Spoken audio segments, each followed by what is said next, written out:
राधे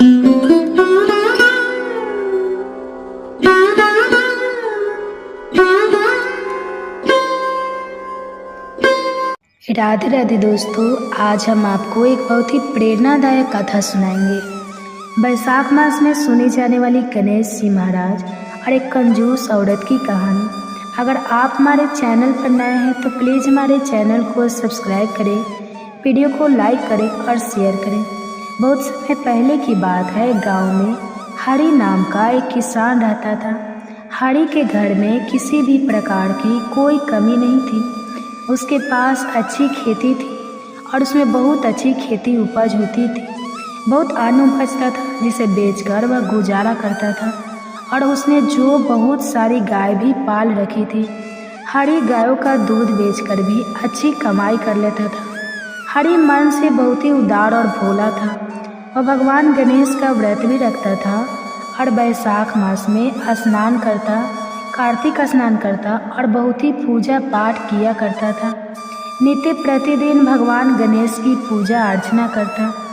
एक दिन हरि भगवान गणेश से कहता है, हे गणपति महाराज, मैं आपके नाम की भक्ति करता हूँ, आपके व्रत भी रखता हूँ, किंतु आप है कि मुझसे नाराज ही रहते हैं। आप मुझे कभी भी सपने में दर्शन नहीं देते। सौभाग्य की बात है, उसी दिन हरि जिस दिन भगवान से यह शिकायत कर रहा था कि आप मुझे रात में सपने में भी दर्शन नहीं देते, उसी रात गणेश जी महाराज हरि के सपने में आए और कहते, हरि, मैं तेरे धन में धन धान्य के भंडार भर रहे हैं। और हरि ने, और एक तू है कि मुझे भोजन तक नहीं कराता। हरि बोला, भगवान आप मेरे घर तो पधारिए, मैं आपको 56 तरह के पकवानों का भोग लगाऊंगा, आपके लिए बड़े बड़े मोदक बनवाऊंगा। तब गणेश जी महाराज कहने लगे, मोदक तो मुझे सभी खिलाते हैं हरि, मैं तो तुम्हारी गायों के दूध से बनी खीर खाऊंगा और साथ ही मुझे पीऊ और आलू की रसदार सब्जी का स्वाद भी चखना है, वह सब बनवा दूंगा। हरि कहने लगा, लेकिन भगवान बस आप यह बता दीजिए, आप मेरे भोजन करने मेरे घर कब पधारेंगे। तब भगवान गणेश कहते हैं, हरि, मैं इस बुधवार को तुम्हारे घर भोजन करने आऊँगा। यह कहकर भगवान गणेश अंतर्ध्यान हो गए। और हरि जब सुबह उठा तो खुशी से फूला नहीं समा रहा था। वह अपने सपने के बारे में अपनी पत्नी कमला को बताता है तो वह जो कमला अपने पति पर हंसने लगती है और कहती है, वाह जी वाह, क्या सपना देखा है आपने भी। आज तक कोई भगवान भला किसी के घर भोजन करने के लिए आया है? अरे हमने तो सुना नहीं, पर हरि कहता है कि मेरे सपने में आकर भगवान गणेश भगवान ने खुद कहा है कि वह मेरे घर भोजन करने के लिए आएंगे। कमला बोली, छोड़ो जी सपने की बातें, भला सपने में कभी सच होते हैं?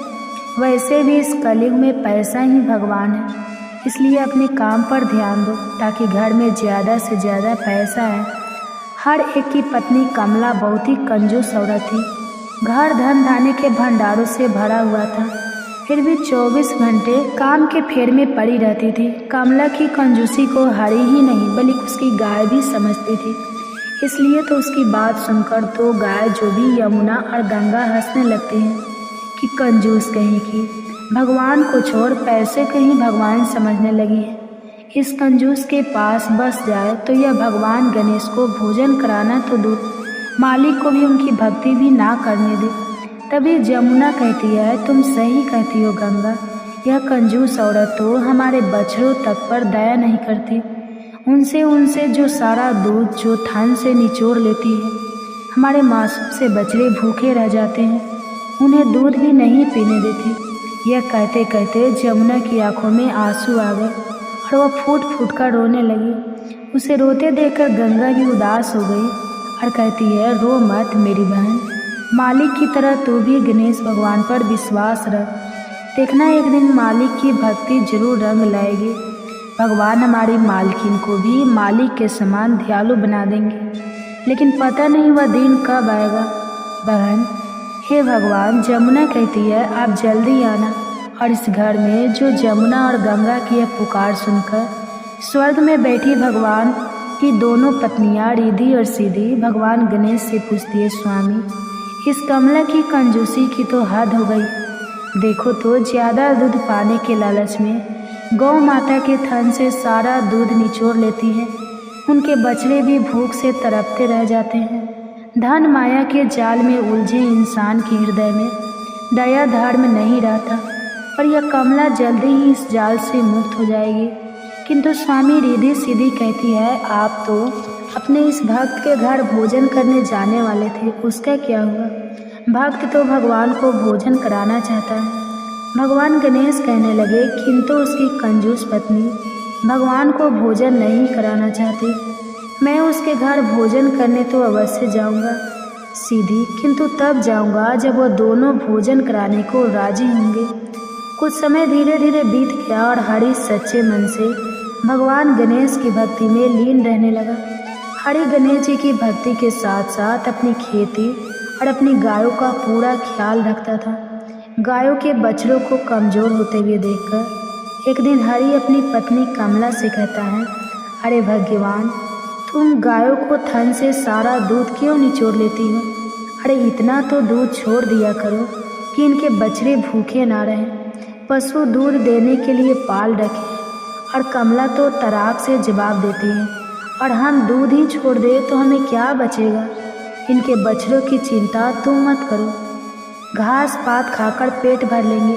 और हाँ, यह कहकर जो कमला वहाँ से चली जाती है और गाय तथा उनके बछड़े बेचारे उदास चेहरे लिए हरि की तरफ देखने लगते हैं। हरि कहता है कि तुम्हें परेशान होने की कोई ज़रूरत नहीं है, भगवान गणेश है ना, वह सब ठीक कर देंगे। यह कहकर हरि मन ही मन भगवान गणेश को याद करते हुए उनसे विनती करने लगता है, हे गणेश भगवान जी, हे प्रभु, कुछ ऐसा करो कि इन गायों का सारा दूध निकाल लेने पर भी इनके थन में इनके बच्चों के पीने के लायक दूध उतरता रहे।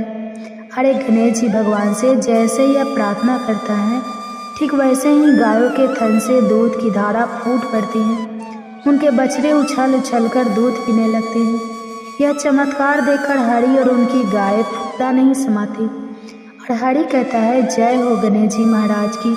देखो गाय भी जो गणेश जी भगवान की जय जयकार करती है। गंगा कहती है, जमुना, हमारे मालिक की सच्ची भक्ति का करिश्मा देखो, गणेश जी के सच्चे भक्त हैं हमारे मालिक। तब जमुना कहती है, हाँ गंगा, बहुत ही मालिक हमारे दयालु हैं। अरे हाँ, गंगा कहती है, तभी तो इन पर इतनी कृपा बरस रही है। अब इस घटना के बाद भी गणेश भगवान हरि के सपने में कई बार आते हैं और उनसे वही एक बात दोहराते हैं कि हरि, मैं तुम्हारे घर भोजन करने की इच्छुक हूँ, मैं तुम्हारे घर आकर भोजन करना चाहता हूँ। उनके बार बार सपने में आकर कहने से हरि गंभीर होकर सोचने लगता है कि अरे वह अपनी पत्नी से कहता है कि मुझे भगवान सपने में दर्शन देते हैं। तब हरि सोचता है कि हाँ, जब गणेश जी को मैं याद करने से गाय के सूखे थनों में दूध उतर सकता है, तो गणेश जी मेरे घर आकर भोजन भी तो कर सकते हैं। यह बात मन में आते ही हरि को गणेश जी को भोजन कराने की लगन लग जाती है। मगर हरि की पत्नी कमला उसकी इस लगन को बस निरा वहम ही समझती है। लेकिन हरि के बार बार मनाने पर आखिर कमला भोजन बनाने के लिए मान जाती है और इस बुधवार को खीर पूरी की रसदार सब्जी बना देना। हरि कहता है, गणेश जी खाने जरूर आएंगे। तब कमला कहती है, आपके कहने से मैं भोजन तो बना दूंगी, पर देखना खाने कोई नहीं आएगा। और कोई नहीं मतलब ऐसा मत बोल कमला, हरि कहता है। और हरि कहता है कि भगवान जरूर आएंगे। वो भोजन करने धीरे धीरे दिन बीता। जैसे ही बुधवार आता है, कमला खीर पूरी और जो आलू की रसदार सब्जी बनाने लग जाती है और हरि भगवान के आने का इंतज़ार करने लगता है। मगर कमला को तो यह कोरी कल्पना ही लगती है। वह सोचती है कि मेरा पति तो पगला गया है, भला भगवान जी कभी खाना खाने आएंगे क्या? कमला सोचती है कि ऐसा करती हूँ, थोड़ी सी खीर, थोड़ी सी सब्जी और थोड़ी सी पुआ बना लेती हूँ। आखिर खानी तो हमें ही है, फिर क्यों ज़्यादा खर्चा करूँ। सुबह से दोपहर और दोपहर से शाम होने को आती है, मगर हरि के घर कोई भी भोजन करने नहीं आता। यह देखकर कमला हरि पर हंसने लगती है और कहती है, देखो आप भी ना बस बहमी आदमी हैं, भला भगवान भोजन करने को आएंगे, भगवान भोजन करने को आएंगे, यह कह कहकर वो अपने पति का मजाक उड़ाती है। तब हरि कहता है कि अब मैं क्या बताऊँ कमला, उन्होंने जो सपने में मुझसे कहा था मैंने सच मान लिया। जब कमला कहती है कि तुम्हारा सच, तुम्हारी सनक ने जो मुझे परेशान कर रखा है, शुक्र मानो कि मैंने थोड़ा ही खाना बनाया था, तुम्हारे कहने पर चलती तो आज नुकसान ही हो जाता। चलो अब खाना हम ही खा लेते हैं। कमला यह कह रही होती है, तभी दरवाजे पर एक गरीब बालक आ जाता है। बालक बहुत छोटा था, कमज़ोर और पतला था। वो बोला, मैया बहुत भूखा हूँ, थोड़ा भोजन करा देती। जब वो छोटे से बच्चे को घर में बुलाती है तो सोचती है भला यह कितना खाना खाएगा, थोड़ी सी खीर और थोड़ी सी पूरी। ये सोचकर कमला उस भूखे बच्चे को घर के अंदर बुला लेती है और उसके लिए भोजन परोस देती है। जब वो छोटा सा बच्चा यानी भगवान जो गरीब बच्चे का रूप धारण करके आए थे खाना खाने के लिए बैठते हैं तो वह सारा भोजन चट कर जाते हैं और फिर कहते हैं कि माँ मुझे और भोजन चाहिए, मुझे और भूख लगी है। तब हरि अपनी पत्नी से कहता है कि जाओ रसोई में से थोड़ा और भोजन ले आओ। लगता है इस बच्चे को भोजन बहुत स्वादिष्ट लगा है और बहुत भूखा है। छोटे बच्चे तो भगवान का रूप होते हैं। हमारे घर में इस बच्चों के द्वारा परोसा गया भोजन इसे पसंद आया, यह हमारे लिए बहुत ही खुशी की बात है। कमला बोले, अच्छा कोई बात नहीं बेटा, तुम तब तक जो खीर खाओ मैं भोजन लाती हूँ। और कमला उस बालक के सामने फिर से पूरी और खीर लाकर रख देती है। भगवान भोजन को फटाफट चट कर जाते हैं। थोड़ी देर बाद बालक ने कहा, माँ मैं अभी भी भूखा हूँ, मुझे और भोजन चाहिए। कमला को कुछ समझ नहीं आ रहा था। जितना भोजन कमला ने बनाया था वह सारा भोजन भगवान जी खा चुके थे। फिर बोलते हुए, माँ मैं अभी भी भूखा हूँ। कमला को अब गुस्सा आ जाता है और बोलती है, तो अब मुझे मैं क्या दूँ, जितना भी खाना मैंने बनाया था सब ले आई, तू तो सारा खाना खाता ही जा रहा है।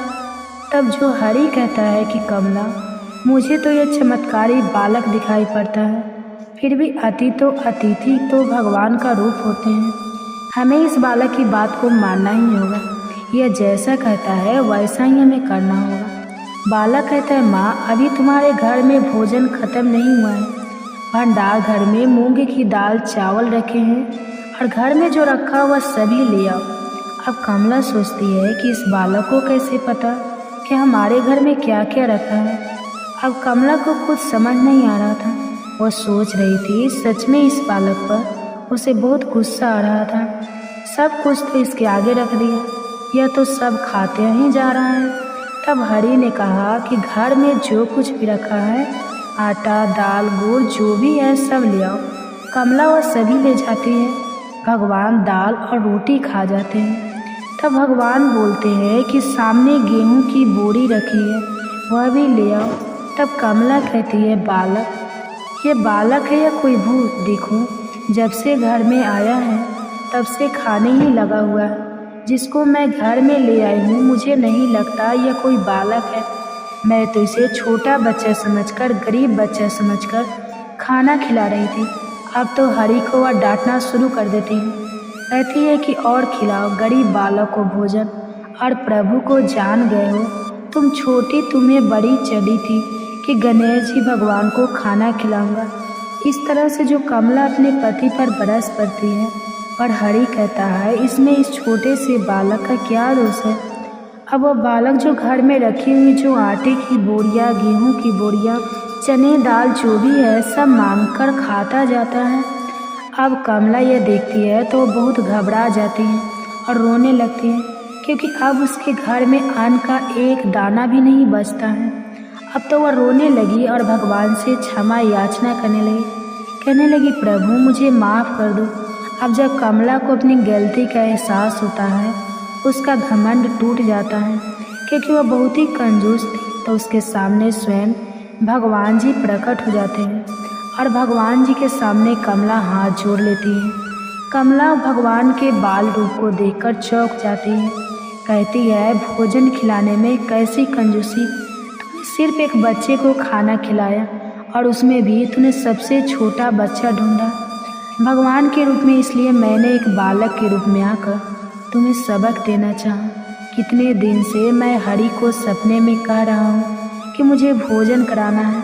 तुम हरि की भक्ति को जोर सिर्फ मजाक में उड़ा रही हो। हरि मेरा सच्चा भक्त है और इसलिए मैं तुम्हारे घर गरीब बालक बनकर आया हूँ। माँ, कभी किसी अतिथि को भोजन के लिए आमंत्रित करो तो सच्चे हृदय से करो, बिना कष्ट किए भोजन परोस कर दो। प्रेम पूर्वक दान कार्य करने से घर में सुख समृद्धि धन वैभव और अनाज आदि के भंडार भरे रहते हैं। तब कमला बोली, हे प्रभु मुझे क्षमा कीजिए, अब मैं कभी कंजूसी नहीं करूँगी, सदैव इच्छा अनुसार दान पुण्य करते रहूँगी, अतिथियों को भोजन कराने में कभी कंजूसी नहीं करूँगी। इसके बाद भगवान और हरि और उसको जो कमला को जो आशीर्वाद देते हैं, भगवान ने जो खाया था उस सामान का 4 गुना कर देते हैं और हरि को अपनी भक्ति का फल मिल गया था और कमला को भी सीख मिल गई थी कि कंजूसी कितनी करनी चाहिए। और जो हरि की गाय थे उनको भी भगवान दर्शन देते हैं। जमुना और गंगा भी खुश हो गई थी क्योंकि भगवान ने कहा था तुम बछड़ों के हिस्से का दूध भी मत निकाला करो, उन्हें भी अपने माँ का दूध पीने का हक है। इस तरह से कमला अब अपनी कंजूसी छोड़कर भगवान की भक्त बन गई थी। तो दोस्तों, अगर आपको यह कहानी पसंद आई हो तो प्लीज़ हमारे चैनल को सब्सक्राइब करें, वीडियो को लाइक करें और शेयर करें। धन्यवाद।